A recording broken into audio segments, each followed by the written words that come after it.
सावित्री जी, पहले तो मैं आपसे पूछूंगा, सावित्री जी का माहौल बहुत अच्छा चल रहा है यहाँ पे। उन्होंने निर्दलीय अपना नामांकन जब से दाखिल किया है तो वो देख रही हैं कि काफी लोग उनके संग जुड़ रहे हैं। उस सब पे अब चर्चा करेंगे, मगर पहला सवाल तो यही है, आपको इस वक्त क्या माहौल लग रहा है? यही सवाल हम सबसे पूछ रहे हैं जमीनी स्तर पर, मगर आपको इस वक्त हिसार में क्या माहौल लग रहा है? देखिए, ये चुनाव जो है हिसार वालों का चुनाव है, क्योंकि मैं हिसार से निर्दलीय चुनाव लड़ रही हूँ। और मेरे हिसार के लोगों ने मुझे कहा कि आप चुनाव लड़िए, हम सब आपके साथ हैं। तो ये चुनाव मेरा नहीं होकर हिसार वालों का चुनाव है, तो वो अपने चुनाव को बहुत अच्छा से लड़ रहे हैं, तो माहौल बहुत अच्छा लग रहा है जी। बहुत सा प्रेशर भी था आप पे कि नामांकन आप वापस ले लें, मगर फिर भी आप अपने निर्णय पे डटी रहीं। आपने फैसला एक बार कर लिया था तो आप उस पे डटी रहीं। बस सब मेरे हिसार वालों ने जो मुझे कहा, मैंने उनकी बात मानी और उन लोगों के कहने से ही मैं निर्दलीय मैदान में आ गई। जी, जो ये फैसला आपने लिया, जी। और जैसे मैं कह रहा था कि आपने नामांकन भरा, तो क्या लोग आपको कह रहे हैं जब आप जनता के बीच में जा रही हैं, तो क्या रिस्पॉन्स और रिएक्शन आपको मिल रहा है? देखिए, रिस्पॉन्स बहुत अच्छा है, क्योंकि सब लोग चाहते हैं कि 10 साल के बाद हम लोगों को अब बदलाव चाहिए। और बदलाव लाने के लिए उन्होंने मुझे मतलब जिसे अभी बार चुना है। निर्दलीय प्रत्याशी ज़रूर हूँ, लेकिन मैं हिसार वालों की उम्मीदवार हूँ। तो वो लोग अपनी उम्मीदवार को बहुत अच्छी तरह से जानते भी हैं, मुझे पहचानते भी हैं, और मेरा बहुत अच्छी तरह से साथ देंगे सब लोग। जी, अगर हम बात करें, आपके परिवार का बहुत लंबा इतिहास और जुड़ाव रहा है हिसार के संग, तो ज़रा बताइए, ये जुड़ाव के संग ये कितना महत्व आपके लिए रखता है, और कितना यहाँ पे परिवार द्वारा, जिंदल परिवार द्वारा काम हो पाया है यहाँ के क्षेत्रवासियों के लिए? देखिए, हिसार के अंदर तो शुरू से हम लोग हिसार में रहे हैं।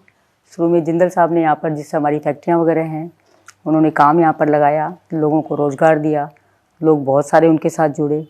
और 90s में आके जिंदल साहब ने कहा कि मुझे भी लोगों की सेवा करनी है, और जब तक मैं लोगों के बीच में नहीं जाऊँगा मैं उनके लिए नहीं कर सकता।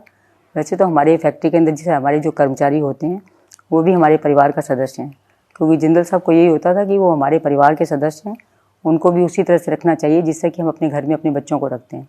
तो बहुत ध्यान देते थे। बाद में जब उन्होंने चुनाव लड़ने का निर्णय लिया तो उन्होंने कहा कि मैं सबके बीच में जाऊंगा, उनके सुख दुख की पूछूंगा, उनसे जब मिलूंगा नहीं मुझे पता कैसे चलेगा।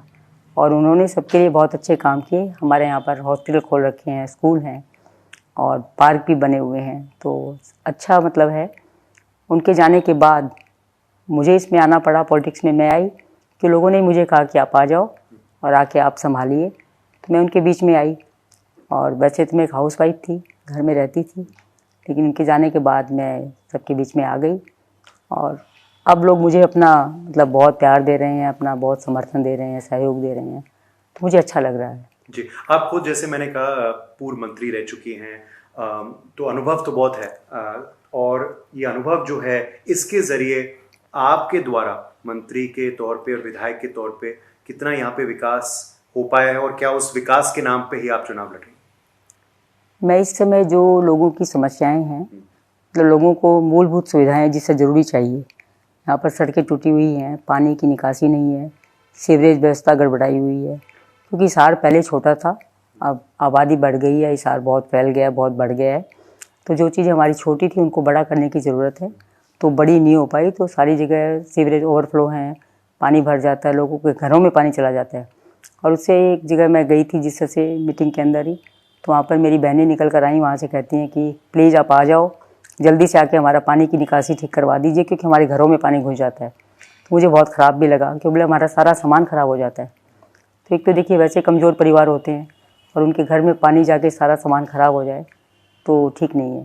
तो मैंने इनसे यही सोचा हुआ है कि अगर जनता मुझे जिता कर लाती है तो मैं विधानसभा में ये हिसार की जो आवाज़ है उसको उठाऊंगी, जो मुद्दे हैं हिसार के, और सबसे पहले जो मूलभूत सुविधाएं हैं उनको ठीक करवाने का पूरा प्रयास करूंगी। जी, आपके मन में विजन है, अगले 5 साल का लक्ष्य है जो आपने अपने मन में ठान रखा है कि अगर जनता दोबारा आपको मौका देंगी तो अगले 5 साल में क्या कुछ आपका फोकस रहने वाला है?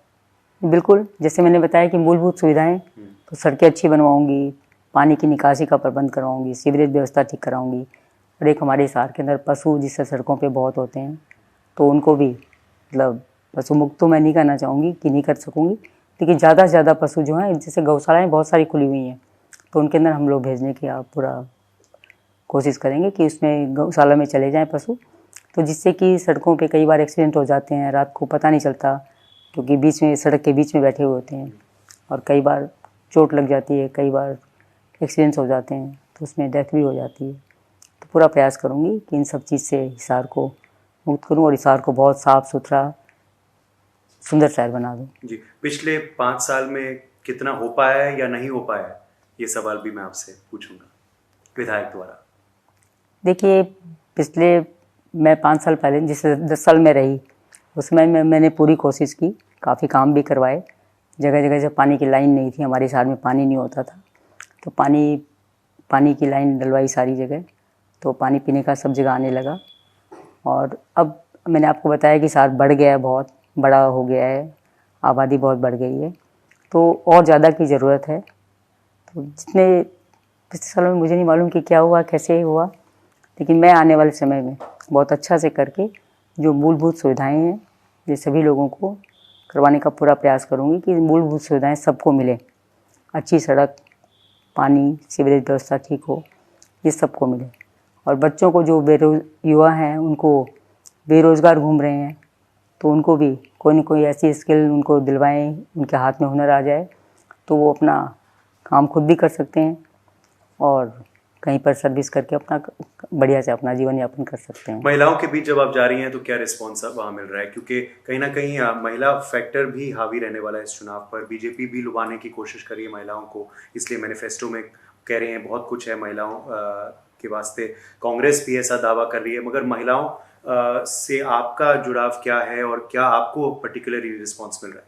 देखिए, मुझे महिलाओं की तरफ से बहुत अच्छा रिस्पॉन्स मिल रहा है, क्योंकि मैं सीधी सादी बात करती हूँ, कोई घुमा फिरा के बात नहीं करती, ना झूठ बोलती हूँ। तो जो बात सच्ची होगी, मैंने उनसे यही कहा है कि जो बात आप मेरे ध्यान में लाओगे मैं उसको पूरा कराने का प्रयास करूँगी, क्योंकि झूठ बोलने से कोई फ़ायदा नहीं है। वादे इतने ही करने चाहिए जिसको कि आप पूरा कर सको, तो वादे करने से भी कोई फ़ायदा नहीं होता। तो मैंने मेरी बहनों से भी यही कहा हुआ है कि अगर जो आप मुझे कहोगे मैं आपके साथ मिलकर उनको पूरा करवाने का प्रयास करूँगी। आप ये भी ऐलान कर चुके हैं कि आपका आखिरी चुनाव है। क्या ये आपका आखिरी चुनाव है? क्यों आपने ये फैसला लिया और उस वजह से इमोशनल भी हैं क्या आप? नहीं, ऐसी कोई बात नहीं है। सोच तो यही रही थी कि आखिरी चुनाव ही हो, लेकिन जितना जैसे हो सकेगा 5 साल तो मैं ज़रूर सेवा करना चाहूँगी कि सबकी सेवा कर सकूँ। तो आगे के प्रभु जी के हाथ में हो, जो करवाएंगे। जी, अब जब आप मगर देखती हैं, आपका पहला चुनाव कैसा था? थोड़ा बताइए कि आपकी एंट्री कैसी हुई? आपने संक्षेप में तो बताया पहले, मगर वो पहला चुनाव अभी भी आपको याद है जब आप उतरी थी खुद मैदान में? बिल्कुल, पहला चुनाव याद है, क्योंकि जिंदल साहब के जाने के बाद, जिंदल साहब उस समय मिनिस्टर बने थे, पावर मिनिस्टर थे, तो उनकी हेलीकॉप्टर क्रैश में डेथ हो गई थी। तो उनके जाने के बाद मेरे हिसारवासियों ने भी और मेरे परिवार ने भी यही कहा कि आप पॉलिटिक्स ज्वाइन कर लो, इससे क्या कि आप लोगों से मिलते रहोगे, लोगों की सेवा करोगे, काम करोगे, आपका मन लगा रहेगा। तो उस वजह से मैं फिर पॉलिटिक्स के अंदर आ गई। आने के बाद थोड़े दिन, तो 6 महीने आप लगा लीजिए, मुझे बहुत दिक्कत हुई, क्योंकि मैं तो एक हाउसवाइफ थी, घर के अंदर रहने वाली थी। बाद में धीरे धीरे करके मुझे सबसे मिलने जुलने का जिससे मौका मिला, अच्छा लगने लगा। लोगों के मैं छोटे छोटे काम करती रही, तो उससे जब उनके काम होते थे, उनके चेहरे पर जब मैं मुस्कान देखती थी कि उनका काम हो गया, तो मुझे बहुत अच्छा लगता था। और यही वजह है कि मैं चाहती हूँ कि मैं छोटे छोटे काम भी उनके हों, मैं कर सकूँ, जिससे कि उनको थोड़ी भी खुशी दे सकूँ। वही मेरे लिए बहुत बड़ी बात होती है। जी, क्या दुख अभी भी है कि बीजेपी ने आपको टिकट नहीं दिया? नहीं, ऐसी कोई भी बात नहीं है। मुझे जो निर्दलीय चुनाव लड़के अच्छा लग रहा है, वो शायद हो सकता है उसमें ना अच्छा लगता, क्योंकि इस समय पूरी जनता मेरे साथ है और मैं जनता की उम्मीदवार हूँ। तो चुनाव ये जनता का चुनाव है, मेरे हिसार के लोगों का चुनाव है, तो वो अपने चुनाव को बहुत अच्छी तरह से लड़ रहे हैं। मैं सिर्फ उनकी एक प्रत्याशी हूँ। मेरा तो अपना एक ही वोट होगा, बाकी सारी मेरी जनता वोट देगी। तो वो इनका चुनाव, वो अपने चुनाव को लड़ रहे हैं अच्छी ये तरह बड़ा से। आपने दिलचस्प बात बताई कि जनता आपके चुनाव लड़ रही है, आप बिल्कुल। स्वयं ही नहीं। मगर क्या आपको लगता है फिर कि जनता भी कहीं ना कहीं निराश थी, हताश थी कि आपको टिकट नहीं मिला मुख्य पार्टी से? नहीं, उन लोगों का तो एक ही था कि आप निर्दलीय चुनाव लड़ो, हम आपके साथ हैं। शायद हो सकता है मैं पार्टी से लड़ती तो इतने मेरे साथ ना होते जितने कि अब हैं। जी, ये दिलचस्प बात है। मगर क्या कोई दुविधा थी, क्योंकि आपके बेटे बीजेपी में हैं, नवीन जी बीजेपी में हैं अभी भी? हाँ जी, नवीन जी बीजेपी में है और वो अपनी पार्टी के लिए काम करेंगे। जी, तो कुछ ऐसा नहीं, ऐसी अंतर्कलह तो नहीं है? नहीं, ऐसी कोई भी बात नहीं है, ओके। बिल्कुल नहीं है। कांग्रेस पार्टी नहीं गई हैं आप, अगर बीजेपी ने टिकट नहीं दिया था? क्योंकि आमतौर पे हम ये देखते हैं कि बीजेपी से या किसी मुख्य पार्टी से अगर टिकट ना मिले तो वो अन्य पार्टी में चले जाते हैं। उसके बारे में आपने नहीं सोचा? नहीं, ऐसे नहीं सोचा कुछ भी। ओके, ना कोई किसी से बात हुई? नहीं, ऐसी कोई बात भी नहीं हुई। बस हिसार वाले लोगों ने यही कहा कि आपको चुनाव अब क्या लड़ना ही है। तो पहले तो मैंने भी सोचा कि शायद मैं ना बोल दूं, लेकिन ना बोलने से पहले ही लोग इतने जैसे इकट्ठे हो गए, उन्होंने मेरे ऊपर इतना प्रेशर बना दिया कि आपको लड़ना ही पड़ेगा, आपको कुछ नहीं करना पड़ेगा, आप सिर्फ फॉर्म भर के आइए, हम लोग आपका चुनाव लड़ेंगे। मैंने कहा ठीक है, लड़ो। तो जनता का प्रेशर था, कोई पार्टी का प्रेशर नहीं? नो, जनता का pressure. Yes, okay, that's interesting. आगे मगर जैसे आप कह रही हैं, पूरी उम्मीद है आपको कि आप जीत के दोबारा आएंगी। क्या आप रेडी हैं कि किसी भी पार्टी के संग काम करने के लिए, जो भी सरकार बनाएगी? देखिए, अभी तक ऐसा कुछ सोचा नहीं है, खाली इतना ही सोचा हुआ है कि मैं निर्दलीय चुनाव लड़कर और मेरे इसका हिसार के जो मुद्दे हैं उनको जोर शोर से विधानसभा में उठाऊंगी और हिसार के लिए पूरा काम करने का प्रयास करूंगी। मुख्य फाइट बीजेपी के संग है या कांग्रेस के संग टक्कर? अब ये देखिए, ये तो मैं नहीं बता सकती, आप लोग बता सकते हैं। मुझे तो लगता है किसी के साथ कोई टक्कर नहीं है, क्योंकि जब जनता का चुनाव है, सारे लोग एक तरफ लगे हुए हैं, तो फिर किसी के साथ कोई टक्कर वाली बात ही नहीं है। जी, आखिरी दो सवाल मैं आपसे पूछूंगा। एक तो हम देख रहे हैं कांग्रेस की तरफ से काफ़ी ये जाति जनगणना की बात उठ रही है, जाति निकल के आ रहा है चुनाव में। क्या आपको लगता है कि जाति भी एक अहम मुद्दा है इस बार, या आपके लिए नहीं? देखिए, हिसार में तो ऐसा कोई मुद्दा नहीं है। हिसार में तो सिर्फ और सिर्फ विकास का मुद्दा है। लोगों को यही है कि हमें सारी सुविधाएं मिलनी चाहिए। हमारी सड़क टूटी हुई है, पानी नहीं है और पानी घरों में भर जाता है। सीवरेज व्यवस्था हमारी जगह जगह, जिस तरह से जब आपको मालूम है कि स्मेल आती है, गंदी स्मेल आती है, लोग वहाँ पर रह रहे होते हैं। तो इन सब वही मुद्दे हैं यहाँ पर, और कोई ऐसी बात नहीं है। बाकी किसी चीज़ की मैंने कोई सुनी नहीं है बात, मेरे सामने कोई भी बात ऐसी नहीं आई है अभी तक जाति की अब तक। नहीं जी। और जैसे आप कह रहे हैं स्थानीय मुद्दे हावी हैं राष्ट्रीय मुद्दे पर, यहाँ इस समय सिर्फ स्थानीय मुद्दे, असल में हिसार के अंदर तो सिर्फ स्थानीय मुद्दे हैं, राष्ट्रीय मुद्दे अभी तक कोई भी ऐसे नहीं है। जी जी। और आखिर में मैं ये भी पूछूंगा, क्योंकि ये बात सब जानते हैं कि आप देश की सबसे अमीर महिला हैं, मगर आपको मिलके ऐसा लगता नहीं है, क्योंकि आपकी पर्सनैलिटी ही ऐसी नहीं है, सरलता है, आप जुड़ी हुई हैं ज़मीन से। तो ये कैसा अनुभव है, अलग अनुभव है लोगों का आपके साथ? देखिए, मैं जब हिसार में रहती हूँ तो मैं हिसार वालों की तरह से रहती हूँ, बिल्कुल सिंपल, और वैसे भी नॉर्मल में भी इसी तरह से हूँ। तो इसलिए किसी को पैसे वाली कोई बात ऐसी है नहीं कि मतलब मैं दिखाऊं किसी को कि मेरे पास बहुत पैसा है या कुछ है। सब लोगों के साथ मिलके मैं जिस तरह से सब लोग रहते हैं मैं वैसे ही रहती हूँ, इसी तरह से घर में रहती हूँ, इसी तरह से यहाँ रहती हूँ। तो जब ये किताब मिलते हैं और जब कहा जाता है कि अरे आप तो देश की सबसे अमीर महिला हैं, विश्व की अमीर महिलाओं में से एक है, उसमें यही है कि देखिए, बड़ा प्राउड होता है पहले मेरे पति के ऊपर कि उन्होंने बहुत काम किया, जिंदल साहब ने, और उसके बाद बच्चों ने बहुत काम किया, और उसकी वजह से मुझे ये सब जो किताब है वो सब मिलते हैं, तो प्राउड होता है। आप बच्चों को क्या सलाह देती थी बचपन में बिजनेस के बारे में, और क्योंकि आपको भी इतनी जानकारी है? असल में शुरू से जिंदल साहब की एक ही बात थी कि ईमानदारी और मेहनत करते रहो, ईमानदारी से काम करो, मेहनत करो तो सफलता अपने आप मिलेगी। तो यही मेरे बच्चे भी अभी यही करते हैं कि ईमानदारी से काम करते हैं, मेहनत से करते हैं, कभी झूठ नहीं बोलते, धोखा नहीं देते किसी को। तो सबसे बड़ी बात यही होती है, किसी को धोखा नहीं देना चाहिए, और ईमानदारी और मेहनत से काम करो तो सफलता मिलती है। गर्व है कि जिंदल नाम जो है और कंपनी जो है इतने सालों से उसी मकाम पे है।